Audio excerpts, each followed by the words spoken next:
Look, I'm no writer, but I need someone to listen. Ever heard of the Wretched? No? Neither had I. I moved into my grandma's old house last year. She passed away, left me everything. Nice, old-fashioned place, located in a small town. Everything seemed normal. That was, until my neighbor, Mrs. Patterson, approached me one day. "You'll hear it, young man," she said, leaning in closer, her voice a raspy whisper.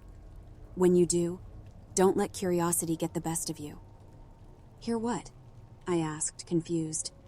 "The Wretched, the whisperer in the wind." Her old eyes searched mine, filled with an urgency I didn't understand. I chuckled awkwardly, thinking it was just an old town legend or something.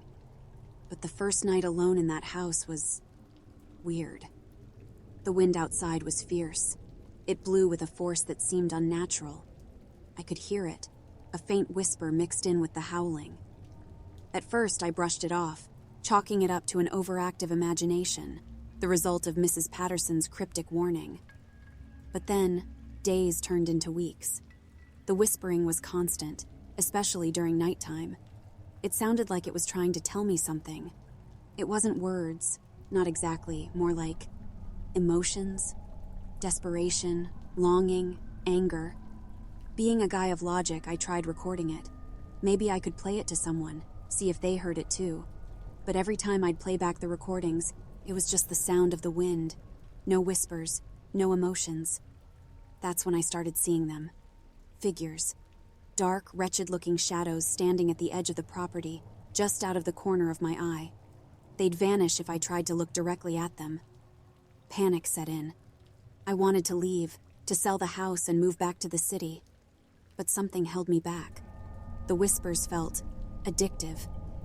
I'd find myself standing by the window at night, listening intently, trying to decode their meaning. One evening, while making dinner, I felt a cold touch on my shoulder. I jumped, turning around to see nothing. But the whispers grew louder, almost angry. That's when I remembered something. A trunk in the attic, filled with my grandma's diaries. Desperate for answers, I rummaged through them. It was in an entry from 1952 that I found it. She mentioned the Wretched. She described them exactly as I'd been seeing them, shadows lurking in the distance, growing closer each day. The diary detailed her struggles, how she'd started hearing them after moving into the house, how they'd grown stronger, angrier. She wrote about a local legend, something she initially dismissed.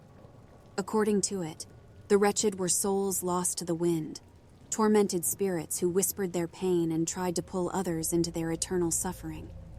One line in the diary stood out, chilling me to the bone. "I've begun to see them inside the house." I snapped the diary shut, my heart pounding. I could hear them again, the whispers growing louder. The shadows were no longer at the edge of the property. They were closer, much closer.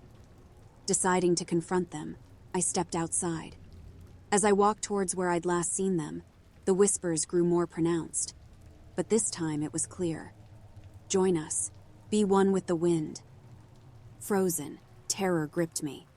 The shadows moved closer, reaching out to me. I could feel the chilling touch of their fingers, the sadness in their eyes. It was almost mesmerizing. Suddenly, a sharp pain in my side broke the trance. Mrs. Patterson was there, holding a small knife she'd used to jab me. The pain was enough to snap me back to reality. "Run!" she yelled. "Get inside!"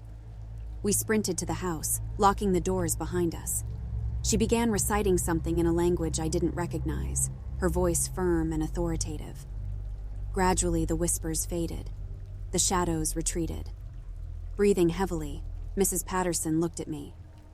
"You were about to become one of them," she said. "That's what happened to my Henry." I shuddered, realizing how close I'd come to being lost forever.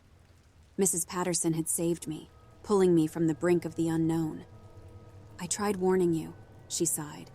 "Curiosity, it's a strong pull, especially with them. They feed off it." I moved out the next day, sold the house, and returned to the city. The experience left a lasting scar, a constant reminder of the unknown that lurks around us. As for Mrs. Patterson, She passed away a few months later, but not before making me promise never to return.